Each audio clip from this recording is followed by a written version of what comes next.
শুক্রবার মহাশিবরাত্রির দিনে মাত্র 10 টাকার বিনিময়ে বাড়িতে কিনে আনুন ছোট্ট একটি জিনিস।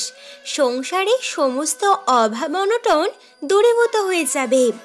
মহাদেবের আশীর্বাদে জীবনের সমস্ত মনস্কামনা পূরণ হয়ে যাবে।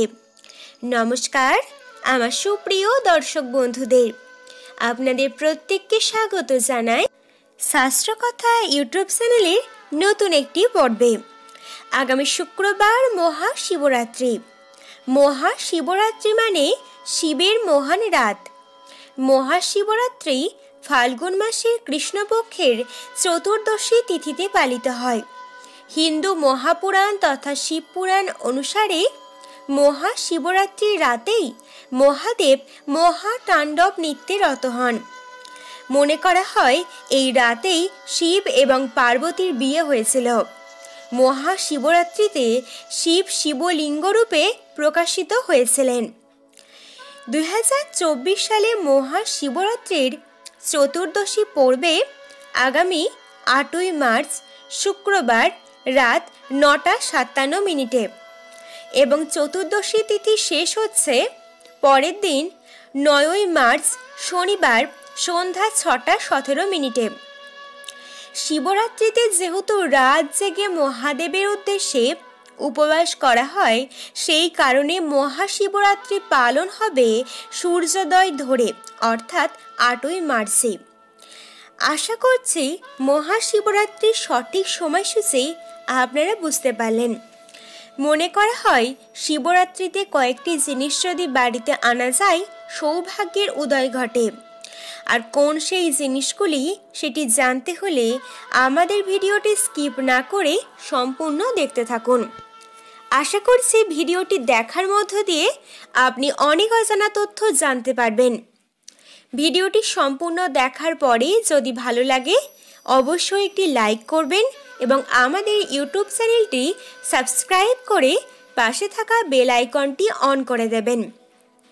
চলুন আর দেরি না করে মূল আলোচনায় প্রবেশ করা যাক। প্রথমেই যে জিনিসটি আনার কথা বলবো সেটি হচ্ছে রুদ্রাক্ষ।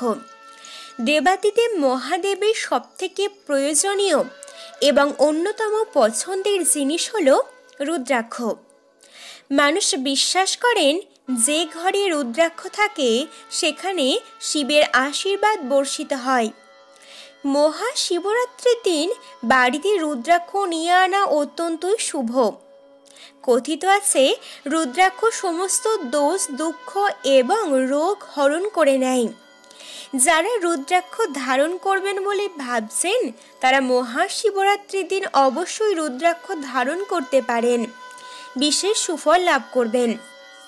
দ্বিতীয়ত, তামার কলস। মহাশিবরাত্রির দিন কিছু কিনুন বা না কিনুন, একটি ছোট মাপের তামার কলস কিনে অবশ্যই সেটি বাড়িতে নিয়ে আসুন। এতে পরিবারে সমৃদ্ধি আসবে এবং পরিবারের সদস্যদের মধ্যে একটা সুসম্পর্ক তৈরি হবে। এছাড়াও আপনার পরিবারের উপর যদি কোনো নেগেটিভ শক্তির ছায়া পড়ে সেটাও দূরীভূত হয়ে যাবে।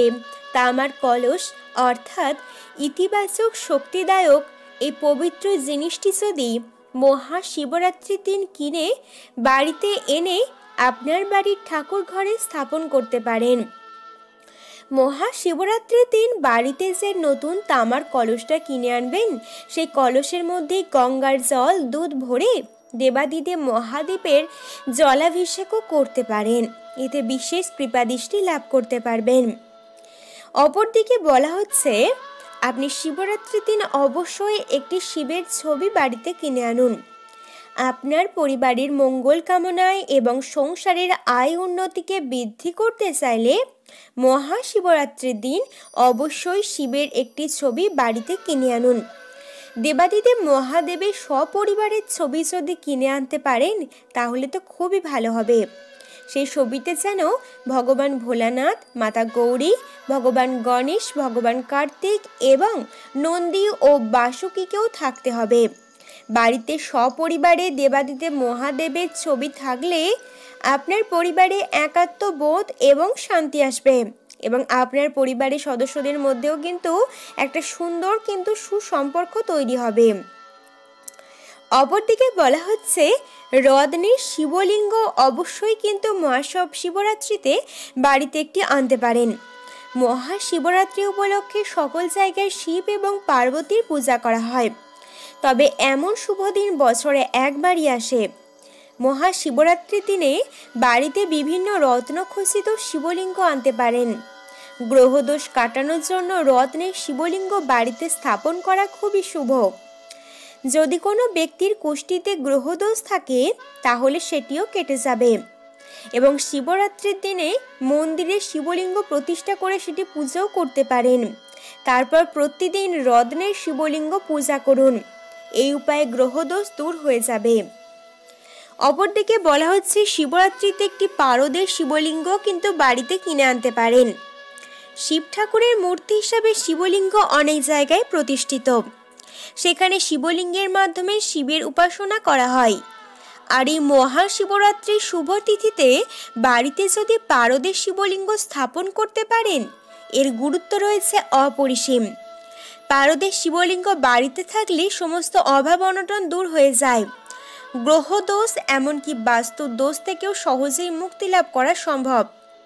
শিবরাত্রির শুভ তিথিতে বাড়িতে অবশ্যই প্রত্যেকে তাদের সংসারের মঙ্গল কামনায় একটি পারদের শিবলিঙ্গ কিনে এনে ঠাকুর ঘরে স্থাপন করুন। তবে সেই শিবলিঙ্গ শুধু কিনে আনলেই চলবে না, নিয়মিত দেবাদিদেব মহাদেবের অভিষেক ঘটাতে হবে। তার পছন্দ মতো ফুল বেলপাতা অর্পণ করে নিত্য তার সেবা করতে হবে। শুধু তাই নয়, দেবাদিদেব মহাদেবের সবথেকে পছন্দের মহামৃত্যুঞ্জয় মন্ত্র প্রত্যেক দিন পাঠ করতে হবে।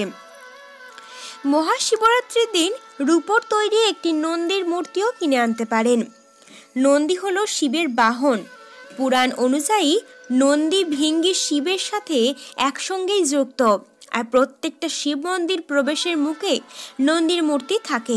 এটি খুবই গুরুত্বপূর্ণ, তাই মহাশিবরাত্রির দিনেও নন্দীর পূজা করা হয়। জীবনে যদি অর্থের অভাব থাকে তাহলে মহাশিবরাত্রির দিনে রূপোর তৈরি নন্দী বাড়িতে আনুন। পূজার পর বাড়ির লকারে নন্দীর মূর্তিটি রেখে দিন। এর প্রভাব ধীরে ধীরে আপনার সংসারের প্রত্যেকটা কোণায় কোণায় ছড়িয়ে পড়বে এবং আপনার পরিবারে আয় উন্নতিকে যেমন বাড়িয়ে দেবে, অভাব অনটন সম্পূর্ণভাবেই দূরীকরণে কিন্তু সাহায্য করবে। তো দর্শক বন্ধুরা, এই ছিল আজকের ভিডিওর আলোচনা। আজকের ভিডিওটি আপনাদের কেমন লাগলো অবশ্যই আমাকে কমেন্ট করে লিখে জানাবেন। যদি ভিডিওটি দেখার পর একটু উপকৃত হন, একটি লাইক করে চ্যানেলটি সাবস্ক্রাইব করে দেবেন। ধন্যবাদ।